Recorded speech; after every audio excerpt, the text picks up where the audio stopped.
ప్రభునందు ప్రియమైన సహోదరులారా, కొద్ది మాటలను పరిశుద్ధ బైబిల్ గ్రంథంలో నుంచి మనం ధ్యానం చేద్దాం. దయచేసి బైబిల్లో ఉన్న వారందరూ మరి బైబిల్ గ్రంథాన్ని దగ్గర పెట్టుకోవాలి.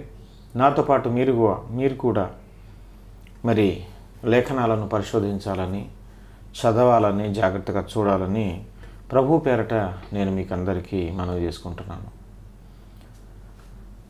నేటి మన సందేశానికి మూలవాక్యంగా పరిశుద్ధ బైబిల్ గ్రంథంలో నుంచి యోహాను సువార్త 16వ అధ్యాయము 8వ వచనాన్ని మనం చదువుకుందాం. యోహాను సువార్త 16వ అధ్యాయము 8వ వచనం. ఆయన వచ్చి పాపమును గూర్చియు, నీతిని గూర్చియు, తీర్పును గూర్చియు లోకమును ఒప్పుకొనజేయును. చదవబడిన ఈ లేఖన భాగంలో ఉన్నటువంటి మాట ఎవరిని గూర్చి వ్రాయబడింది అని అంటే, పరిశుద్ధాత్మ దేవుణ్ణి గురించి వ్రాయబడింది. యేసుప్రభు వారే ఈ బోధ చేస్తున్నారు. శిష్యులతో యేసుప్రభు వారు సంభాషిస్తూ కొన్ని విషయాలను వారితో బోధిస్తూ చెప్తున్న మాట ఏంటంటే, పరిశుద్ధాత్మ దేవుని గురించి ఒక స్టేట్మెంట్ యేసుప్రభు వారు చెప్తున్నారు. ఆయన వచ్చి అంటే నేను వెళ్ళిపోయిన తర్వాత పరిశుద్ధాత్మ దేవుడు వస్తాడు.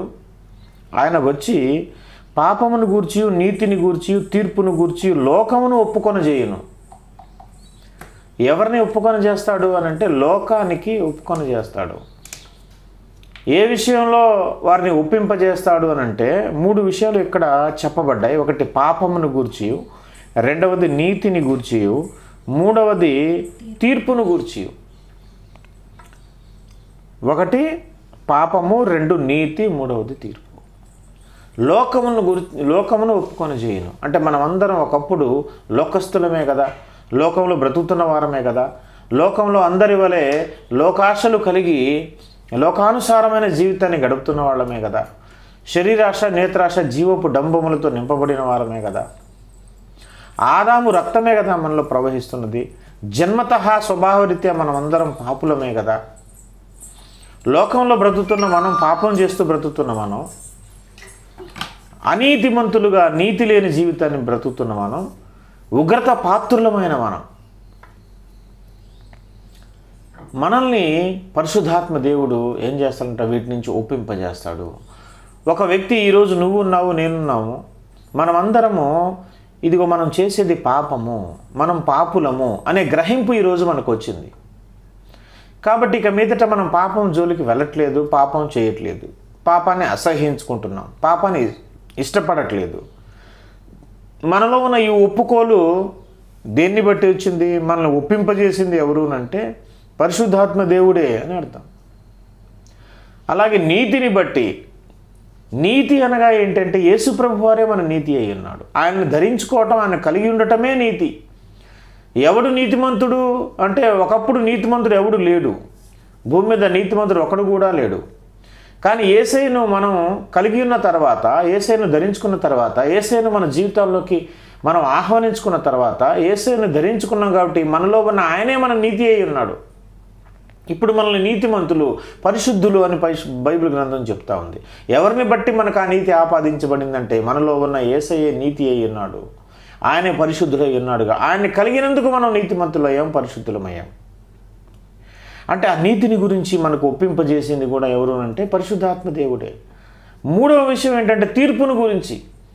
ప్రతి ఒక్క మనిషికి అతను బ్రతుకుతున్న బ్రతుకును బట్టి, అతని బ్రతుకు కాలంలో అతను చేస్తున్న సకలమైన పనులను బట్టి, అతను మాట్లాడుతున్న ప్రతి మాటను బట్టి విమర్శ దినాన లెక్క చెప్పాలి. తీర్పు ఉంటుంది. ఏ ఒక్కరు తప్పించుకోరు. ప్రతి ఒక్కరికి తీర్పు అనే దినం ఒకటి ఉంది, తీర్పు దినం ఒకటి ఉంది.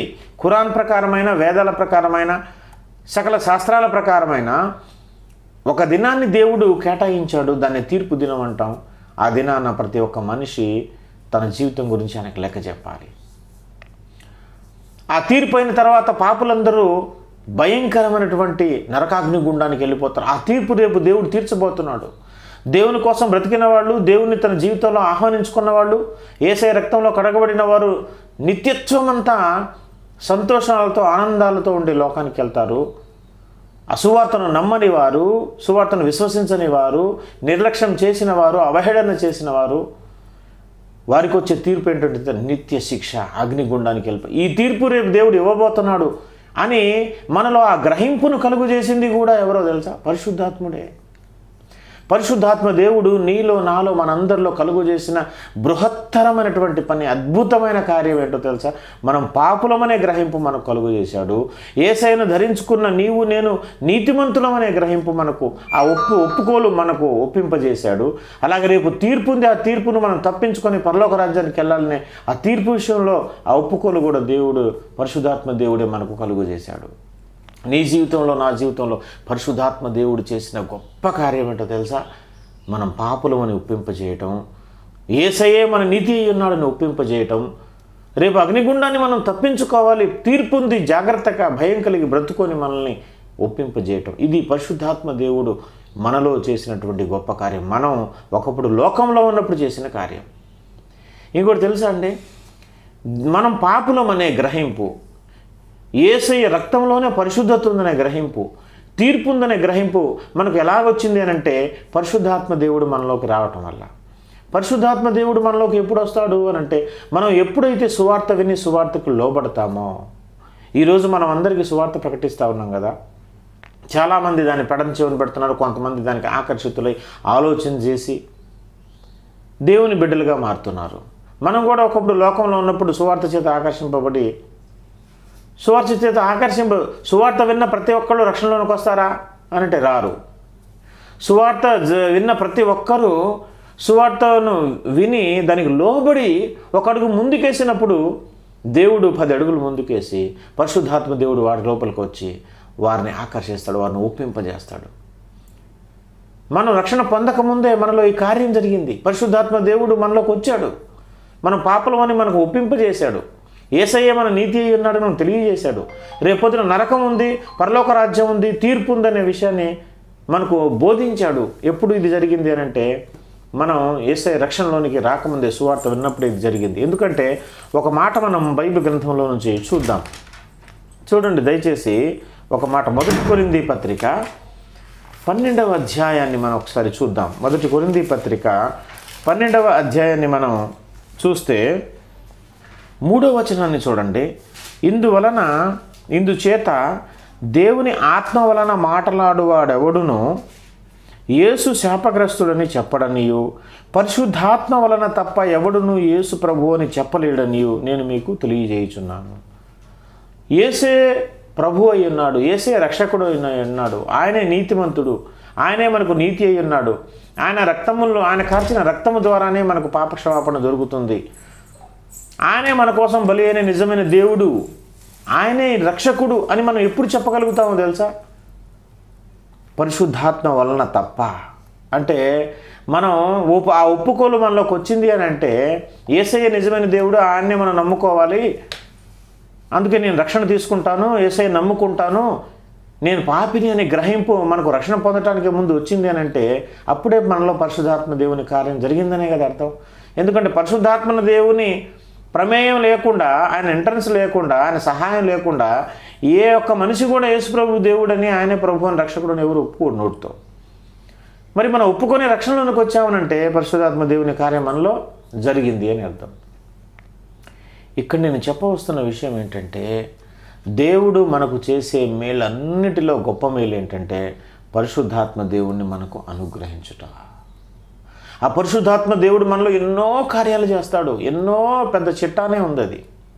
వాటిలో గొప్ప సంగతి ఏంటంటే ముందు మనం పాపులం అనే గొప్ప గ్రహింపును మనకు కలుగు చేయటం, తర్వాత నీతిని గురించి, తీర్పుని గురించి గొప్ప గ్రహింపును మనకు కలుగు చేయటం, యేసే దేవుడిని మనకు బోధించటం ఆయన చేసినటువంటి గొప్ప ఆశ్చర్య కార్యం.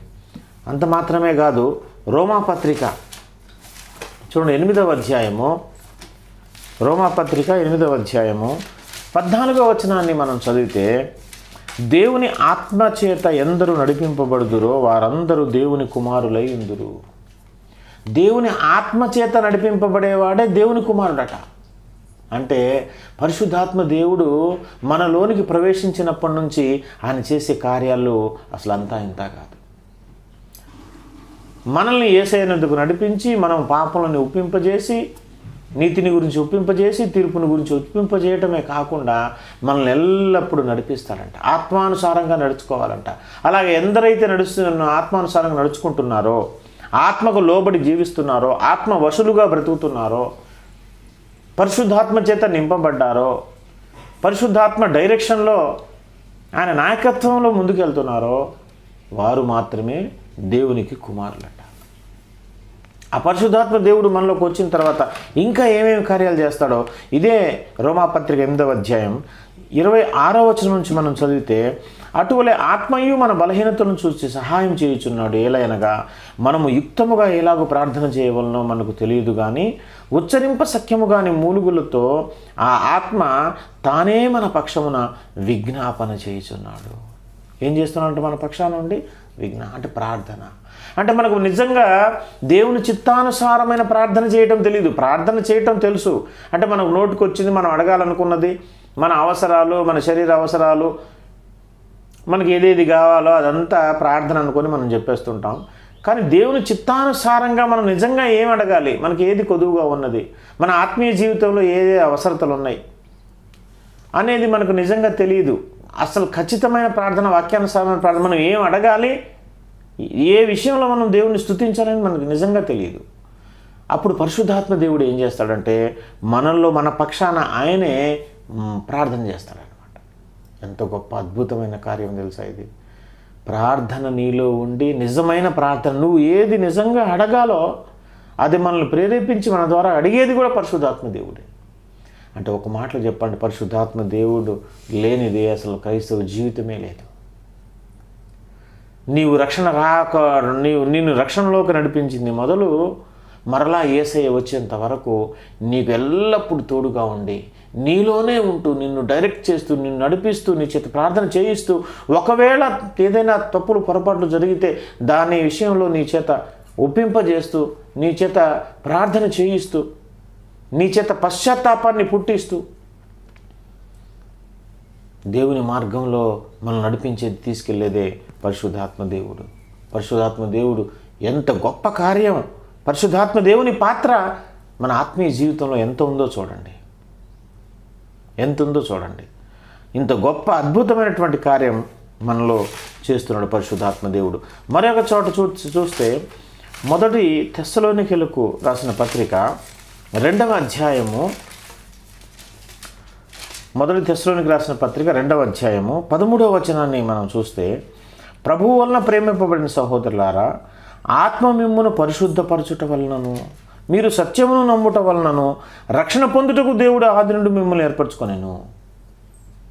పరిశుద్ధాత్మ దేవుడు ఏం చేశాడంటే ఆత్మ మిమ్మును పరిశుద్ధపరచుట వలనను, అంటే మనల్ని పరిశుద్ధపరిచేది కూడా ఎవరన్నమాట? ఆత్మే. ఆత్మ చేసే మరో కార్యం మన జీవితంలో మనల్ని పరిశుద్ధపరిచేది. మనలో ఉన్న లోటుపాట్లను, మనలో ఉన్న డాగులను, మచ్చలను, ముడతలను, పొరపాట్లను, అతిక్రమములను, అజ్ఞాన కృతములను,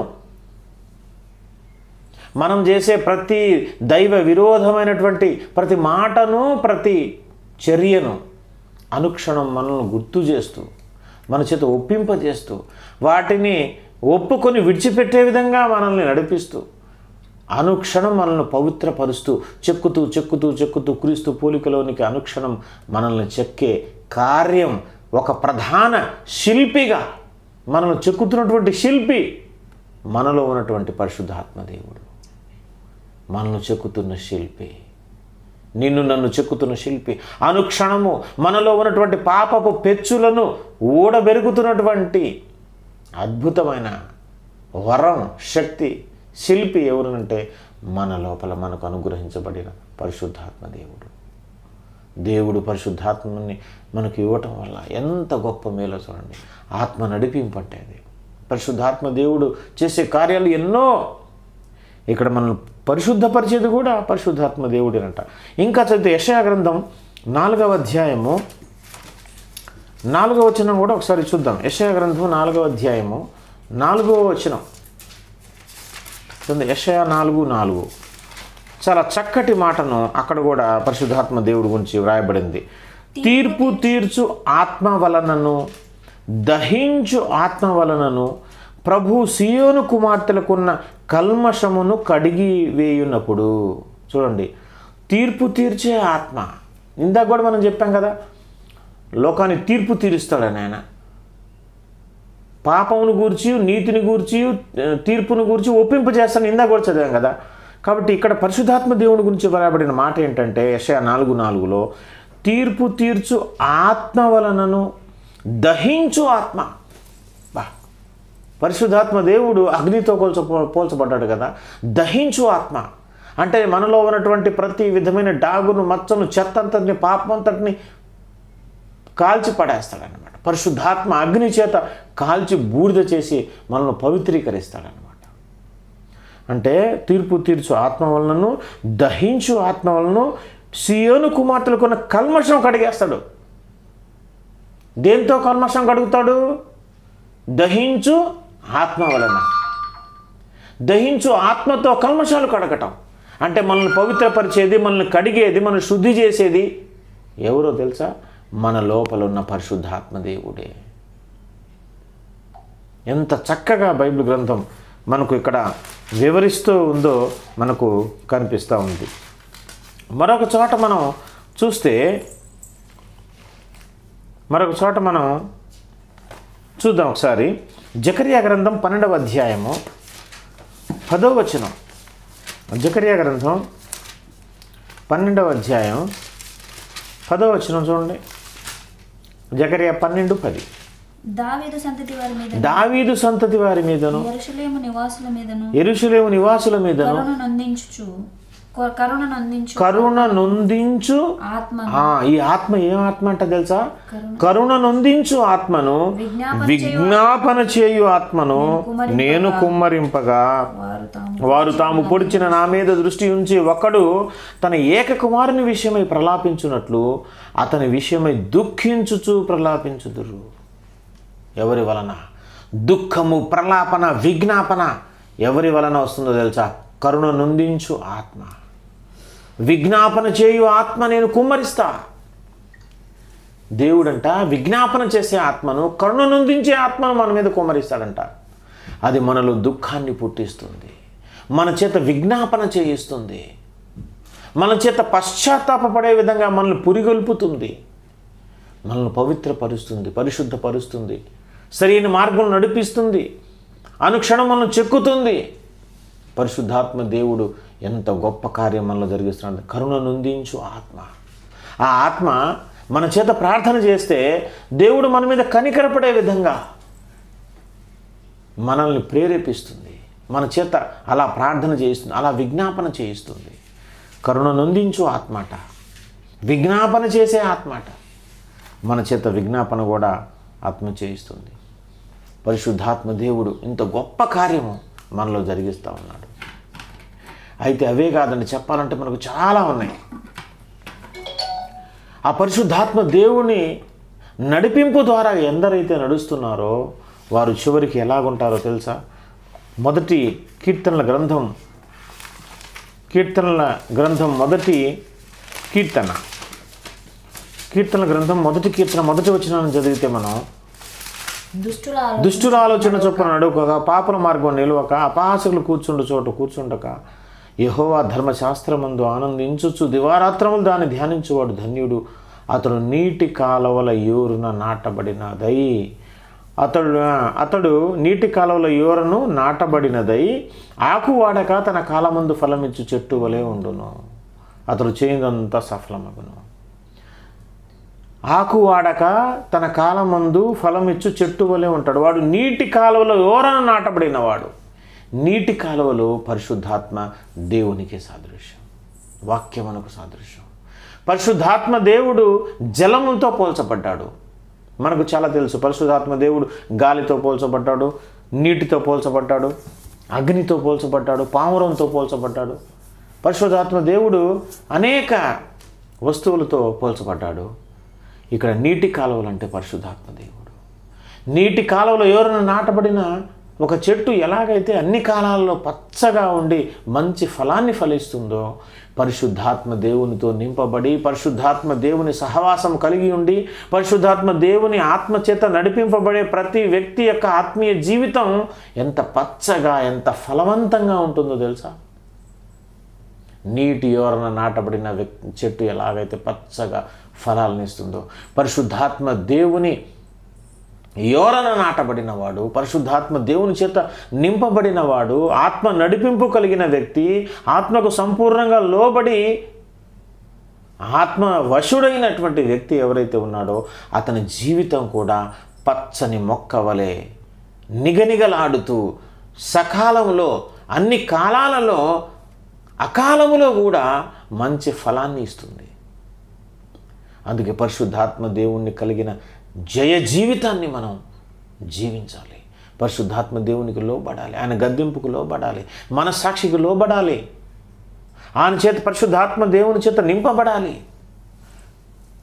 ఆయనే మనల్ని చెక్కే వ్యక్తి, ఆయనే మనం పవిత్రపరిచే వ్యక్తి, మన పాపములను ఖండించే వ్యక్తి మన లోపల అనుక్షణం మనకు తోడై ఉన్న ఈ కాలంలో ఉన్న ఇమ్మానుయేలు పరిశుద్ధాత్మ దేవుడే. యేసు ప్రభువు వారు చెప్పారు కదా, ఇది నేను వెళ్ళిపోతున్నాను కానీ యుగ యుగాలు మీతో కూడా ఉంటానని. ఇప్పుడు దేవుడు మనకు తోడై ఉన్నాడు అనే వచనం అనే మాట ఎలా నెరవేర్చబడుతుంది ప్రస్తుత కాలంలో అంటే పరిశుద్ధాత్మ దేవుడు మనకు తోడుగా ఉన్నాడు కాబట్టి. పరిశుద్ధాత్మ దేవుని రూపంలో దేవుడు మనకు ఇప్పుడు తోడుగా ఉన్నాడు కాబట్టి ప్రస్తుత కాలంలో మనతో ఉన్న ఇమ్మానుయేలు పరిశుద్ధాత్మ దేవుడే మనల్ని నడిపిస్తూ ఉన్నాడు. ఆయనకు సంపూర్ణంగా లోబడి ఉండాలి. అందుకే చాలామంది ఈనాడు మతోన్మాదులు, క్రీస్తు అంటే పడనివారు, గిట్టనివారు, జీవగ్రంథంలో పేర్లు లేనివారు, ఉగ్రతా పాత్రులైన కొందరు దేవుని కార్యాలను దూషిస్తూ ఉన్నారు, పరిశుద్ధ బైబిల్ గ్రంథాన్ని దూషిస్తూ ఉన్నారు. పరిశుద్ధ బైబిల్ గ్రంథంలో ఉన్న మాటలు వారికి అర్థం కాక, పరిశుద్ధాత్మ దేవుడు సంఘంలో ఒక వ్యక్తి జీవితంలో చేస్తున్నటువంటి ఆశ్చర్య కార్యములు వారికి అర్థం కాక దూషిస్తూ ఉన్నారు, హేళన చేస్తూ ఉన్నారు, అవమానపరుస్తూ ఉన్నారు. ఇదేంటండి, నీ ద్రాక్షారసం త్రాగితే యేసయ్య రక్తం త్రాగినట్టేనా?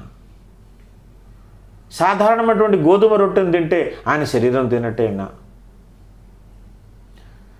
దేవుడు నిజంగా స్వస్థపరుస్తాడా? చెవిటి వారిని బాగు చేశాడా? క్యాన్సర్తో ఉన్నవాళ్ళు నిజంగా బాగు చేశాడా? చనిపోయిన వాడిని లేపాడా? నేను కూడు తీసుకొస్తాను, దీన్ని లేపానండి. లేకపోతే ఫలానా వర్షం నిజంగా ఆయన ప్రార్థన చేస్తే వర్షం కురిసిందా? మరి ఇప్పుడు కురవని చెప్పండి.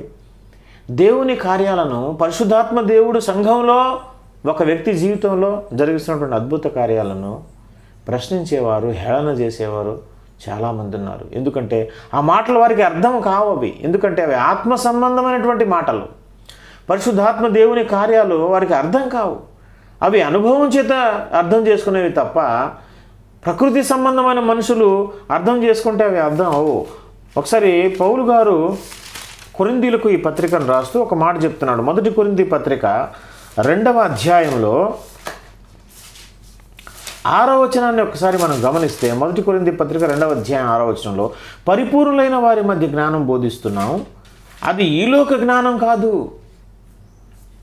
ఈ లోక జ్ఞానం అయితే మనుషులకు అర్థమైపోతుంది ఇట్టే, కానీ మేము ప్రకటించేది ఈ లోకమైన జ్ఞానం కాదు. అది ఆత్మ సంబంధమైన జ్ఞానం, పరలోక సంబంధమైన జ్ఞానం. అది మనుషులకు అర్థం కాదంటున్నాడు ఆయన. అది ఈ లోక జ్ఞానము కాదు, నిరర్ధకులైపోవచ్చున్న ఈ లోకాధికారుల జ్ఞానమును కాదు. ఈ లోకాధికారుల జ్ఞానం కూడా కాదు. అది ఈ లోకాధికారుల జ్ఞానం కాదు, అసలు ఈ లోక జ్ఞానమే కాదు. దేవుని జ్ఞానం, అది మర్మమైనట్టు బోధిస్తున్నాము. అది ఎవరి జ్ఞానమో తెలుసా? దేవుని జ్ఞానం. 10వ వచనంలో చూస్తే, మనకైతే దేవుడు వాటిని తన ఆత్మ వలన బయలుపరిచి ఉన్నాడు. ఆ ఆత్మ అన్నిటినీ, దేవుని మర్మమును కూడా పరిశోధిస్తున్నాడు. మనకి ఎలా తెలిసింది మరి ఈ పరలోక సంబంధమైన జ్ఞానం, దేవుని జ్ఞానం ఈ లోకంలో ఉన్న మనకు ఎలా తెలిసింది అని అంటే, దేవుని ఆత్మ వలన తెలిసింది. దేవుని ఆత్మ మనలో ఉండి ఈ జ్ఞానం అంతటిని మనకు నేర్పిస్తూ ఉన్నాడు. నువ్వు జ్ఞానహీనుడుగా ఈ లోక సంబంధమైన జ్ఞానంతో నువ్వు ఉంటే దేవుని విషయాలు ఎప్పటికీ నీకు అర్థం కావు. ఆత్మ సంబంధమైన లోకం, ఆత్మ సంబంధమైన మాటలు, ఈ లోకం శరీర సంబంధమైనది, ప్రకృతి సంబంధమైనది, ప్రకృతి సంబంధమైన మనుషులు, ప్రకృతి సంబంధమైన జ్ఞానం. ఈ జ్ఞానంతో దేవుని జ్ఞానాన్ని అర్థం చేసుకోవటం చాలా కష్టం. అది మనకు అర్థం అవ్వాలంటే అది అనుభవపూర్వకంగా, ఎవరిని అనుభవపూర్వకంగా పరిశుద్ధాత్మ దేవుడిని కలిగిన అనుభవం నీకు ఉండాలి. పరిశుద్ధాత్మ దేవుడు నీలో ఉంటేనే అది నీకు అర్థమవుతుంది. 12వ వచనం చూడండి, 11వ వచనం నుంచి, ఒక మనుషుని సంగతులు అతనిలో ఉన్న మనుష్యాత్మకే కానీ మనుషుల్లో ఇంకెవరికి తెలియదు. మరి మనలో ఉన్న సంగతులు, మన మనసులో ఉన్న ఆలోచనలు ఇంకెవరికి తెలుస్తాయి? మనం ఎవరికైనా చెప్తే తెలుస్తాయి, వాళ్ళకి చెప్పకపోతే తెలియదు.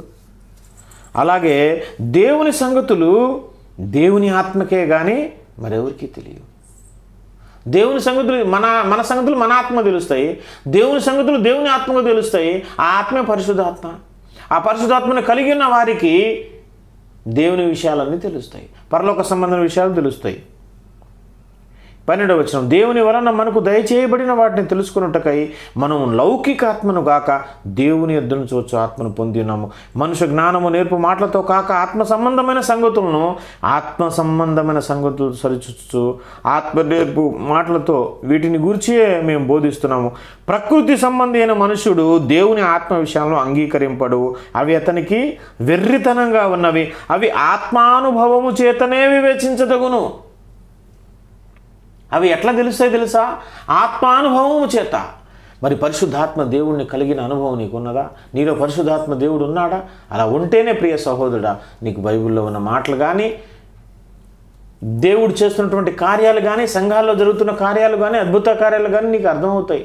బైబిల్లో ఉన్న మాటలు నీకు అర్థం అవ్వాలన్నా అవి దేవుని మాటలు, పరసంబంధమైన మాటలు, ఆత్మ సంబంధమైన మాటలు, దేవుని మనసులోని మాటలు. అవి దేవుని ఆత్మకే తెలుస్తాయి.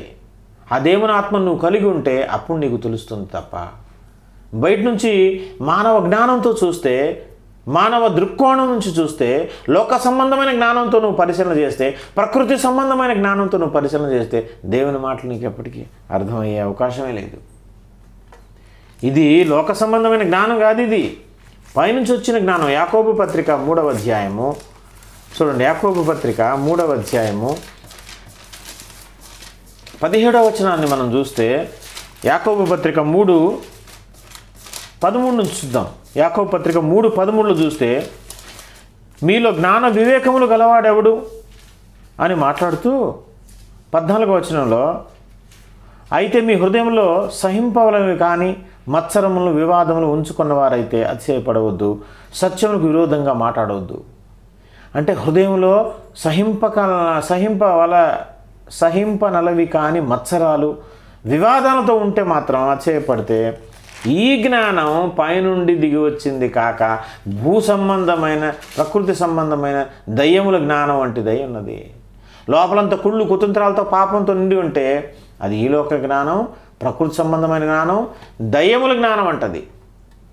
అయితే 17వ వచనంలో చూడండి, అయితే పైనుండి వచ్చు జ్ఞానం మొట్టమొదట పవిత్రమైనది, తర్వాత సమాధానకరమైనది, అది మృదువైనది, అది సులభంగా లోబడుతుంది, కనికరంతో మంచి ఫలంతో నిండుకున్నది, పక్షపాతమైనను వేషధారణైనను లేనిదై ఉంటుంది.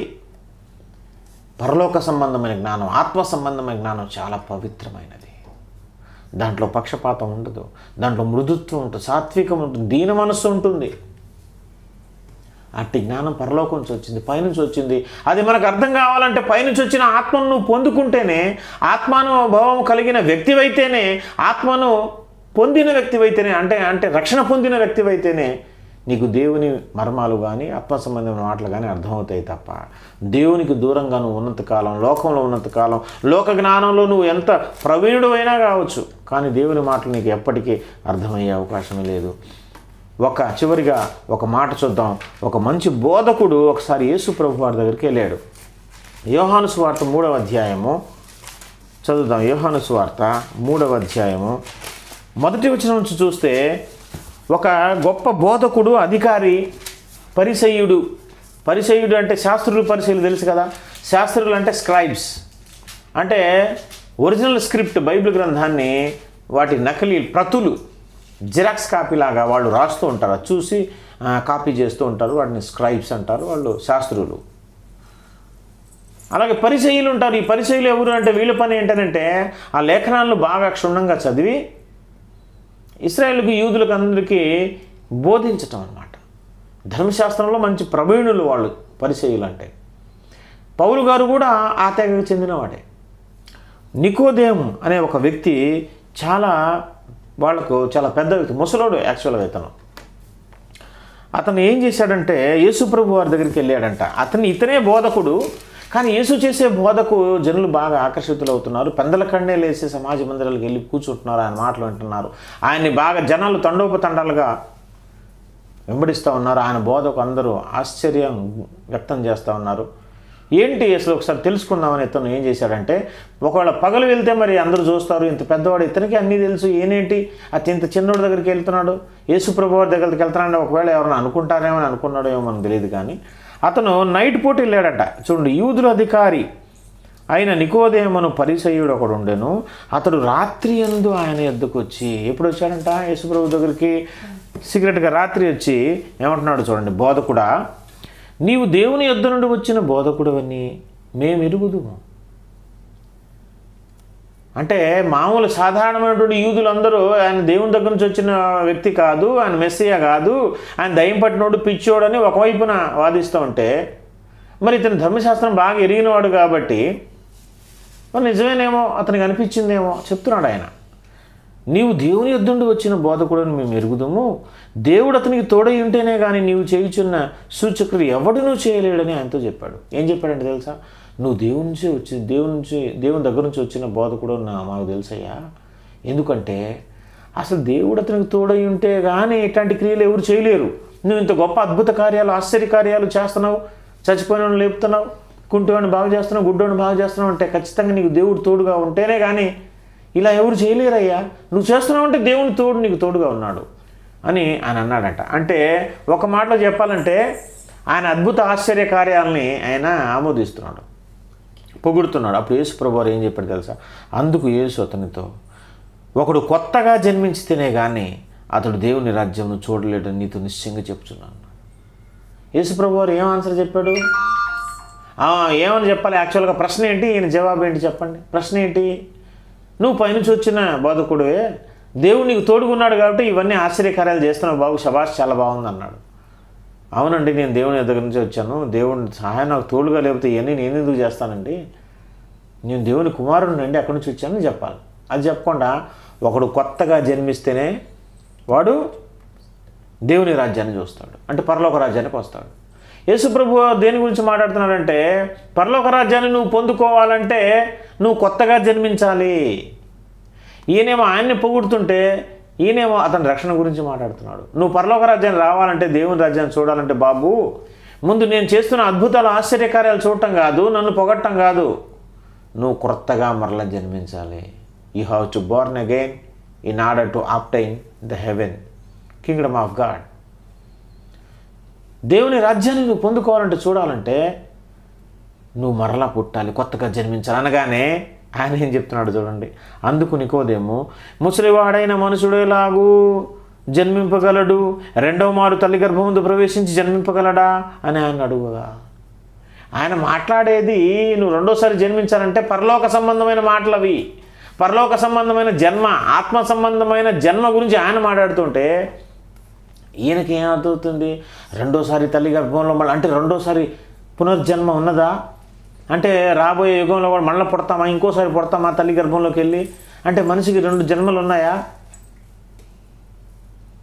పునర్జన్మ ఉందా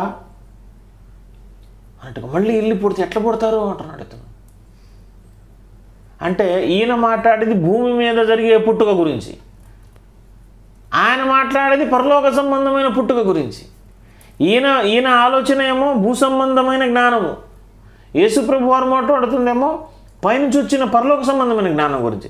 అప్పుడు వెంటనే యేసుప్రభు వారు ఏం చెప్పాడు చూడండి, యేసు ఇట్లా, నేను ఒకడు నీటి మూలంగానో ఆత్మ మూలంగానో జన్మించితేనే కానీ దేవుని రాజ్యంలో ప్రవేశింపలేడని నీతో నిశ్చయంగా చెప్పుచున్నాను.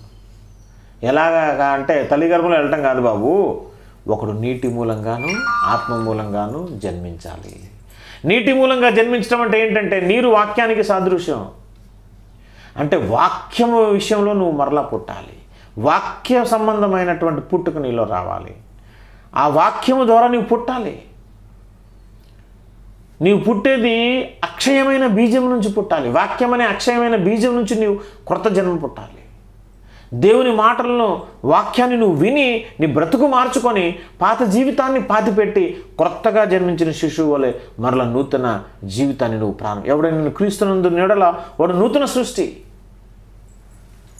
వాక్యమైన క్రీస్తును కలిగి ఉంటే నీవు క్రొత్తగా జన్మించిన వాడు అవుతావు. నీటి మూలంగా జన్మించ, ఆత్మ మూలంగా అంటే పరిశుద్ధాత్మ దేవుడిని నువ్వు కలిగి ఉండటం ద్వారా. పరిశుద్ధాత్మ దేవుడిని నువ్వు కలిగి ఉంటే ఆయనే కదా నిన్ను పవిత్రపరిచేది, ఆయనే కదా నీకు పునర్జన్మ సంబంధమైన జ్ఞానాన్ని నీకు దయచేసేది. ఆత్మను నువ్వు పొందుకొని ఆత్మ నీలోనికి వస్తే నీ జీవితం మారిపోద్ది, నీ బ్రతుకు మారిపోద్ది. నువ్వు మరలా కొత్తగా పుట్టిన శిశువులే నీ జీవితం, నీ అడుగులు పడతాయి. కాబట్టి వాక్యం ద్వారా పరిశుద్ధాత్మను పొందుకోవటం ద్వారా నీటి మూలంగా ఆత్మ మూలంగా ఒకడు జన్మించాలని అంటే ఆయన ఏమడిగారు? అలా చెప్పిన తర్వాత గాలి తన 8వ వచనం, గాలి తనకు ఇష్టమైన చోటుకు విసురును, నీవు దాని శబ్దం ఉందివే కానీ ఎక్కడి నుంచి వచ్చినో ఎక్కడికి పోనది నీకు తెలియదు. ఆత్మ మూలంగా జన్మించిన ప్రతివాడు అలాగే ఉన్నాడు. అందుకు నికోదేము ఈ సంగతులు ఎలాగూ సాధ్యములని ఆయన అడుగగా యేసు ఇట్లా నేను 10వ వచనం, నీవు ఇశ్రాయేలుకు బోధకుడై ఉండి వీటిని ఎరగవా అని అన్నాడు. ఇశ్రాయేలుకు బోధకుడై ఉండి వీటిని ఎరగవా? 12వ వచనం, భూ సంబంధమైన సంగతులు నేను మీతో చెప్పితే మీరు నమ్ముకున్నప్పుడు పరలోక సంబంధమైన మీతో చెప్పిన యెడల ఎలాగ నమ్ముతారు? అసలు భూమిలోక సంబంధమైన పిట్టలను, చెట్లను, వాటిని చూపిస్తూ చెప్తూనే మీకు అర్థం కావట్లేదు. ఇప్పుడు ఈ పరలోక సంబంధమైన విషయాలు చెప్తే ఇంకేం అర్థం వద్దులే మీకు అని చెప్తున్నాడు అన్నమాట. అంటే పరలోక సంబంధమైన విషయాలు ప్రతి మనిషికి అర్థం కావు. ఇక్కడ మనం నేర్చుకోవాల్సిన పాఠం. ఈయన మామూలు విషయం కాదు, ఈయన ధర్మశాస్త్రంలో పండితుడితను. కాకపోతే పరలోక సంబంధమైనటువంటి, ఆత్మ సంబంధమైనటువంటి జ్ఞానం ఇతనికి అర్థం కావట్లేదు. అంటే చెప్పగానే అర్థం చేసుకోవటానికి నువ్వు మేధావి అవుతేనో ఇంకేదో అవుతూనే కుదరదు. పర సంబంధమైన ఆశీర్వాదం నీకు రావాలంటే, పర సంబంధమైన ప్రతి విషయాన్ని నువ్వు అర్థం చేసుకోవాలంటే, పరలోక సంబంధమైన జ్ఞానాన్ని నువ్వు పొందుకోవాలనంటే పరిశుద్ధాత్మ దేవుని వలన ఇది సాధ్యపడుతుంది. కాబట్టి అక్కడ నికోదేము అనే ఒక పరిసయ్యుడు, ఒక బోధకుడైన వానికే ఆత్మ సంబంధమైన విషయాలు యేసుప్రభు వారు బోధిస్తుంటే అర్థం కాకుండా అవి శరీర సంబంధమైన విషయాలకు అప్లై చేసుకుంటున్నాడు. మరి నీ సంగతి, నా సంగతి? ధర్మశాస్త్రంలో పండితుని పరిస్థితి ఎలాగా ఉంటే, ఈ లోకంలో ఏదో పిచ్చి చదువులు చదువుకున్న కొద్దిమంది, చిన్న చదువులు చదువుకున్న కొద్దిమంది, చదువు సంధ్య లేని కొంతమంది యేసయ్య పుట్టుకను ప్రశ్నించటం, బైబిల్ గ్రంథాన్ని ప్రశ్నించటం, బైబిల్ ఉనికిని ప్రశ్నించటం, దేవుని కార్యాలను అవమానపరచడం, ఆ నూనె రాసుకుంటే తగ్గిపోద్దంట, కర్చీఫ్ రాస్తే తగ్గిపోద్దంట, ఇట్లా నెట్టేస్తే దయ్యం పోద్దంట అని పిచ్చి మాటలంతా మాట్లాడుతున్నారు కొంతమంది మతోన్మాదులు. వారికి ఎప్పటికీ అర్థం కాదు. అర్థం కాని మాటలే, అది అమాయకత్వపు మాటలే. వాళ్ళని చూస్తే మేము నవ్వుకుంటాం తప్ప అంతకుమించి చేసేది ఏం లేదు. నీకు అవి ఎప్పటికీ అర్థం కాదు. ప్రియ సహోదరి, సహోదరుడు, మతోన్మాదులకు చెప్తున్నాను నేను, మతోన్మాదులారా, మీకు ఇలాంటి విషయాలు ఎప్పటికీ అర్థం కావు. మీరు 1000 జన్మలు ఎత్తినా అది జరగదు. మీకు బైబిల్లో ఉన్న మాటలు అర్థం కావాలన్నా, పరిశుద్ధాత్మ దేవుడు సంఘాల్లో జరిగిస్తున్న, ఒక విశ్వాసంలో జరిగిస్తున్న ఆశ్చర్యకారాలు మీకు అర్థం కావాలంటే మీరు చేయవలసిన మొట్టమొదటి పని రక్షణ పొందటం, పరిశుద్ధాత్మ దేవుణ్ణి మీలోనికి ఆహ్వానించటం. ఆయన మీలోనికి వచ్చేస్తే అర్థమైపోద్ది మొత్తం. ఎందుకంటే దేవుని సంగతులు దేవుని ఆత్మగా తెలుస్తాయి. దేవుని ఆత్మ చేత ఎందరూ నడిపింపబడుతున్నారో, దేవుని ఆత్మను ఎందరూ కలిగి ఉన్నారో వారికి ఖచ్చితంగా అర్థమవుతుంది. అక్కడ నికోదేము అనే గొప్ప బోధకుడికే అర్థం కాలేదు. అతనికి ఉన్న జ్ఞానం ధర్మశాస్త్ర సంబంధమైన జ్ఞానం తప్ప క్రీస్తుని గురించిన జ్ఞానం కానీ, పరిశుద్ధాత్మ దేవుని గురించిన జ్ఞానం కానీ, క్రొత్త నిబంధనల గురించినటువంటి జ్ఞానం కానీ ఆయనకి లేదు. అది దేవుడు అనుగ్రహిస్తేనే వస్తుంది అది.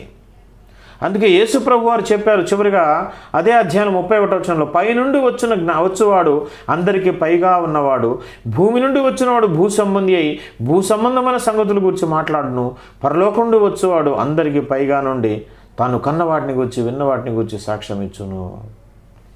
కాబట్టి పరలోక సంబంధమైన విషయాలు మనకు అర్థం కావాలంటే ప్రకృతి సంబంధమైన మనుషులకు అది ఎప్పటికీ అర్థం కావు. కాబట్టి ఆత్మ జ్ఞానం కలిగి ఉండాలి, పవిత్రమైన జ్ఞానం మనం కలిగి ఉండాలి. పరిశుద్ధాత్మ దేవుడిని మన జీవితంలోకి మనం ఆహ్వానించాలి. కాబట్టి దేవుడు చేసే గొప్ప మేలు ఇంకోటి ఏంటంటే, మన జీవితంలో పరిశుద్ధ బైబిల్ గ్రంథంలో ఉన్న మాటలన్నీ మనకు బోధించటం, అర్థమయ్యేటట్టు చేయటం, అది దేవుని కృప. పరిశుద్ధాత్మ దేవుడు మనలో చేసే కార్యం. ఇట్టి కృప దేవుడు మనకందరికీ అనుగ్రహించును గాక. ఆమేన్. అందరికీ వందనాలు.